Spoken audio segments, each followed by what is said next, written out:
कश्मीरियों को तकरीबन 9 के करीब रेजोल्यूशन है, वो जुल्मो बर्बरियत, जुल्मो तादी, जबरो सितम वहाँ भी जारी है।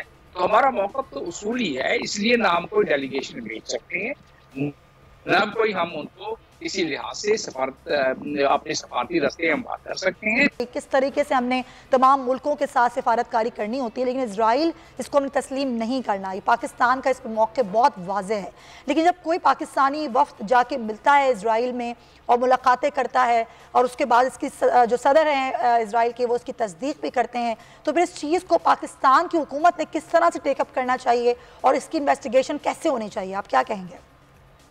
नहीं, पहला तो सवाल ये पैदा होता है कि पाकिस्तान हुकूमत ये कह रही है अपने मिनिस्ट्री ऑफ फॉरेन अफेयर्स के स्पोक्समैन के जरिए कि वो एक एनजीओ है और वो अमेरिका के लोग हैं, जी हाँ, पाकिस्तानी निजात अमेरिकन हैं, लिहाजा हमारा उससे कोई लेना देना नहीं है।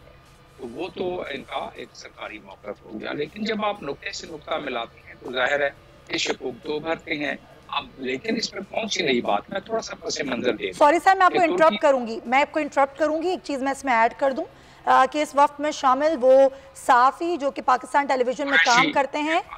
जी कुरैशी, जी हाँ बिल्कुल, अहमद कुरैशी साहब, वो किस हैसियत में गए? मैं उस पे आ रहा था। उसमें हमारे अगर एम्प्लॉई या एंकर जो कि पैसे जिसकी फीस जाती है या तनख्वाह जाती है, जिसको पाकिस्तानी खजाने से पैसे मिलते हैं, तो यकीनन उस पर डिसिप्लिनरी एक्शन बनता है, क्योंकि पाकिस्तान का मौक़िफ़ आज का नहीं है। पाकिस्तान का मौक़िफ़ कायद आज़म के वक्त से ये मौक़िफ़ है इजराइल के हवाले से कि इजराइल से वैसे हमारा क्या लेना देना है। इजराइल से हमारा वैसे ना हमारी बाउंड्री मिलती है, ना कोई हमारी इजराइल से कोई डायरेक्ट ऐसी कोई चपकलिश है, ना कोई हमारी अभी तक कोई लड़ाई इजराइल से हुई है। तो इजराइल से हमारा तो सिर्फ एक ही उसूली मौक़िफ़ है ना कि आप जिस तरह OIC के चार्टर में भी दिया हुआ है, जिस तरह अक़वाम मुत्तहिदा के तकरीबन 7 रेजोल्यूशंस में दिया हुआ है, तो हम तो कहते हैं कि आप जिस तरह अक़वाम मुत्तहिदा के रेजोल्यूशन के मुताबिक, जिस तरह ओस्लो कार्ड है उसके मुताबिक, जिस तरह कैंप डेविड, ये सारे जो आपने खुद किए हैं इस पे आप अमल कर लें, उनका मसला हल कर लें, हमारा आपके साथ कोई मामला नहीं। और हम उसी मौक़िफ़ को कश्मीरियों के लिए भी इस्तेमाल करते हैं। कश्मीरियों को तकरीबन 9 के करीब रेजोल्यूशन है, वो जुल्मो बर्बरियत, जुल्मो तादी, जबरो सितम वहाँ भी जारी है। तो हमारा मौक़िफ़ तो उसूली है, इसलिए ना हम कोई डेलीगेशन भेज सकते हैं, ना कोई हम उनको किसी लिहाज से अपने सफारती रास्ते हम बात कर सकते हैं। हमारा वो उसूली मौक़िफ़ जो है, अगर हम एक मौक़िफ़ से हटेंगे तो हम कश्मीरियों के लिए, जिनके लिए हम पिछले 7 दिहाइयों से अपना खून पसीना एक कर रहे हैं, तो हम उनके साथ भी कॉम्प्रोमाइज़ करेंगे, तो हमारा मामला दूसरा है। वरना जहाँ तक इजराइल का ताल्लुक है, 2005 में जनाब कसूरी साहब ने भी ऑफिशियली राब्ता किया था टर्की में अपने हम मनसब से, उनके फॉरेन वज़ीर ख़ारजा से, और उधर से बात आगे बढ़ी भी थी। उसके बाद मजीद इशारे मिलते रहे। 2021 में वो जो सिलसिला सारा बना जिसमें कि उस वक्त की हुकूमत के 2 अरकान पे ये बताया गया कि उतर गए हैं, लेकिन उन्होंने उसकी तरदीद कर दी, चलें मान लिया उसकी तरदीद। लेकिन हमारा सिर्फ सिलसिला ये है कि जब हम जेरूसलम से सफारतखाने वहाँ से जब हम शिफ्ट कर रहे थे, उस वक्त से लेकर उस वक्त भी हमने मुखालफत की उसकी, और उसमें हमारे कुछ बड़े अच्छे ब्रादर ममालिक ने इनके इनको हुकूमत के सरबराह को बुला के उनको तंबीह की कि आप इसकी मुखालफत ना करें। तो इस किस्म के जब हालात हों तो पाकिस्तान को जरा संभल के कदम रखना चाहिए। हमारे बहुत सारे मामला थोड़ी सी दीगर गुम हैं, उस लिहाज से लेकिन सारे हर मुल्क की अपनी एक पॉलिसी होती है। Sir point taken. मैं ज़रा इस पर चाहूँगी कि पीजे मीर साहब भी तबसरा करें। मीर साहब, जब इमरान खान वज़ीर आज़म थे तो उन्होंने कई बार ये बात की कि मुझ पर दबाव था, दबाव है कि इजराइल को तस्लीम करने के हवाले से हमारे जो ब्रादर ममालिक हैं उनकी जानिब से भी आया, वैसे भी आया, ये सारी चीज़ें हैं। लेकिन पाकिस्तान का एक उसूली मौक़िफ़ है, पाकिस्तान की एक पॉलिसी है कि पाकिस्तान ने इजराइल को तस्लीम नहीं करना, वहाँ पर जाहिर सी बात है उनसे किसी किस्म का कोई राबता नहीं रखना। लेकिन आज ये इल्ज़ाम लग रहा है और ये इल्ज़ाम अपोजिशन लगा रही है, खुद तहरीक इंसाफ लगा रही है कि मुस्लिम लीग नून की हुकूमत जो है उसने ही ये वफ़द भेजा है कि हुकूमत जो है इसकी तरदीद भी कर चुकी है, दफ्तर ख़ाजा ने भी तरदीद कर दी है। तो इस सूरत हाल को आप कैसे देखते हैं? देखिए, नंबर 1 ये कोई ऑफिशियल डेलीगेशन नहीं है जो इजराइल की है, और पर्टिकुलरली आप देखते हैं कि अगर कोई एम्प्लॉई गवर्नमेंट का हो, फॉर एग्जाम्पल ये PTV के जो भी एंकर हैं, PTV is a government based organisation, वहाँ से NOC लेके जैसे अगर मिलता नहीं मिलता that is a secondary thing, NOC के बगैर आप नहीं जा सकते। और यहाँ देखिए जब हम इजराइल की बात करते हैं ना, हमें मुनाफिक नहीं होना चाहिए। बड़ी बड़ी दुनिया, बड़ा बड़ा पाकिस्तानी इजराइल जाता है, आपका पासपोर्ट जो है स्टैंप नहीं लगाते हैं और आपको अंदर जाने देते हैं, क्योंकि आप मस्जिद अल अक्सा में जाते हैं, वहाँ आप ज़ियारतें करते हैं, आपकी सारों की वहाँ आप कह लो कि वो कब्रें हैं, हर इब्राहिम से लेके, इसहाक से लेके, इस्माइल से लेके, दाऊद से लेके, आप जो जो नाम ले लो सब वही है। So the question is arises, आपका पहला मक्का है वहाँ अल अक्सा, सो लोग जाते हैं, कई जॉर्डन के थ्रू जाते हैं, कई इसराइल के थ्रू जाते हैं।